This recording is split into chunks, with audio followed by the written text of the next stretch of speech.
আসসালামু আলাইকুম। চেক রিপাবলিকের প্রাগ ট্যুরে আপনাদেরকে স্বাগতম।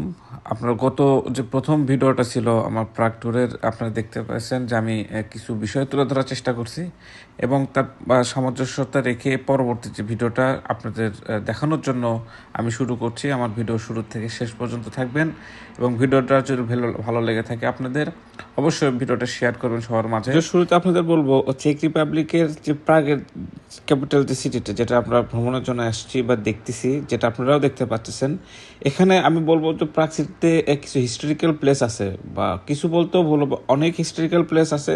যদি আমি হিস্টোরিক্যাল প্লেসে যদি ভিজিট করি সেক্ষেত্রে খুব বেশি সময় আমাদের ব্যয় করতে হয়নি এগুলো হিস্টোরিক্যাল প্লেস দেখার জন্যে। তারপরও আমরা এই ক্যাপিটালের আশেপাশের যতগুলো মানে দেখার মতো যে জায়গাগুলো ছিল সেগুলোই আমরা দেখছি। তো আপনাদের যেগুলো দেখাচ্ছি তা হলো, প্রথমে বলবো এটা হচ্ছে যে প্রাগের হিস্টোরিক্যাল প্লেসের ভিতরে একটি অন্যতম এবং বিখ্যাত একটি জায়গা, তার নাম হচ্ছে যে চার্লস ব্রিজ। তো আমরা যে দেখতে পাচ্ছি এটা হচ্ছে চার্লস ব্রিজের এন্ট্রি যে সাইডটা, সেটা এই সাইড দিয়ে আমরা আর কি ঢুকি। অর্থাৎ আপনারা চাইলে অপোজিট একটা সাইড আছে, ওই সাইড দিয়েও আপনারা এন্ট্রি করতে পারেন। তো এর এন্ট্রি বা এক্সিট বলতে কোনো কথা এখানে বলাটা ভুল হবে। মোট কথা হচ্ছে এই ব্রিজটা হচ্ছে যে শুধু মানুষদের দেখানোর জন্য, প্রদর্শনের জন্য মানুষরা এখানে এসে ভিজিট করবে। ব্রিজে বিভিন্ন ধরনের ছোট ছোট স্টল আছে। স্টল বলতে হচ্ছে স্ট্রিট স্টল।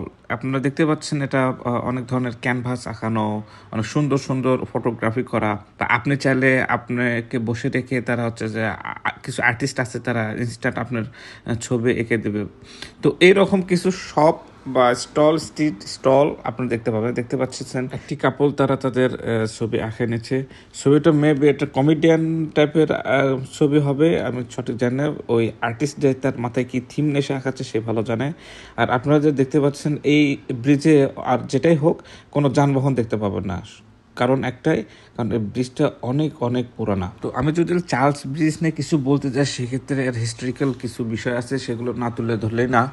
এর ভেতরে এই ব্রিজটা এস্টাবলিশড হয়, অর্থাৎ ব্রিজটা তৈরি হয় হচ্ছে 1870 সালে। এই ব্রিজটা পুরোটাই করা হয় স্টোন দিয়ে। তো অনেকে এটাকে স্টোন ব্রিজও বলে থাকে। চার্লস ব্রিজের নিচে যে নদীটা আপনি দেখতে পাচ্ছেন, এই নদীটা মেইনলি হচ্ছে এর নাম ভালতাভা। আমি যেটা দেখি এই নদীতে মোস্ট অফ দা হচ্ছে টুরিস্ট যে বোটগুলো আছে, এই বোটগুলো চলাচল বেশি করে, অর্থাৎ প্রদর্শনের জন্য এই নদীটাও মানে ব্যবহৃত হবে। অর্থাৎ আপনি বলতে পারেন যে পুরো প্রাগের যে এরিয়াটা, এটা পুরোটা একটা হিস্টোরিক্যাল এবং হচ্ছে টুরিস্ট স্পট বলেও আপনি বলতে পারেন। যে জায়গায় আমি গেছি না কেন প্রাগের, প্রত্যেকটা জায়গাতেই হচ্ছে যে আমি টুরিস্ট কম বেশি আমি দেখছি। এই চার্লস ব্রিজটার আপনার এক প্রান্ত হচ্ছে যে প্রাগ ক্যাসেল আছে, সেখানেও আমরা গেছি, আপনি সেটাও দেখতে পারেন পরবর্তী ভিডিওগুলোতে। এবং অপর যে প্রান্ত আছে যেটা দিয়ে আমরা আর কি ঢুকলাম, সেই প্রান্তটাতে আপনার আছে হচ্ছে যে ওল্ড টাউন। আপনারা বুঝতে পারতেছেন চার্লস ব্রিজের গুরুত্ব এই প্রাগ সিটিতে অপরিহার্য।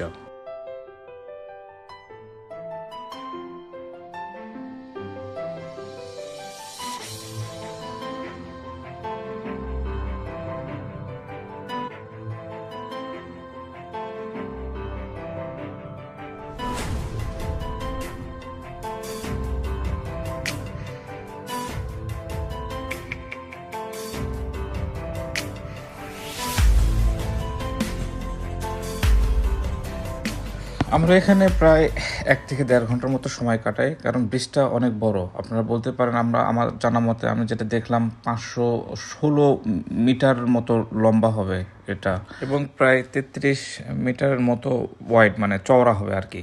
তো দেখতে পাচ্ছেন এটা পুরোনো হিস্টোরিক্যাল প্লেস, এবং সাথে এই যারা বোটে করে ঘুরতেছেন তারা এই চার্লস ব্রিজের নিচের যে পরিবেশ বা হচ্ছে যে এনভায়রনমেন্টাল সৌন্দর্য তারা উপভোগ করতেছে। এবং বোট থেকে নিচের যে ভিউটা, অর্থাৎ চার্লস ব্রিজের নিচের যে পরিবেশটা, সেটাকে উপভোগ করতেছে। আমাদের ইচ্ছে ছিল আমরা এই ইয়েতে যাব বোটে, বাট সময় আমাদের হাতে খুবই কম ছিল, সেজন্য আমাদের এই বোটে করে ভ্রমণ করার সুযোগ বা সময় কোনো কিছুই হয়ে ওঠেনি। আমাদের 2 দিনের প্ল্যানে আমাদের এই প্রথম দিনটা যেটা প্ল্যান করে আমরা রাখছি সেটা হলো শুধু চার্লস ব্রিজ না, চার্লস ব্রিজের সাথে আমরা প্রাগ ক্যাসেলে যাব, এবং প্রাগ ক্যাসেল থেকে রাতের বেলা নাইট যে এনভায়রনমেন্ট আছে প্রাগের, সেটা উপভোগ করব। তো আপনাদেরকে বলবো, আমার ভিডিওটা যদি ভালো লেগে থাকে অবশ্যই লাইক, কমেন্ট, সাবস্ক্রাইব করে আমার পাশে থাকবেন। যদি আমার সাথে যোগাযোগ করতে চান সেক্ষেত্রে ডিসক্রিপশন বক্সে আমার ফেসবুক পেজ দেওয়া আছে, আপনারা চাইলে যোগাযোগ করতে পারেন। পরবর্তী ভিডিও দেখার আমন্ত্রণ জানাই। আজকের মতো বিদায়, ধন্যবাদ।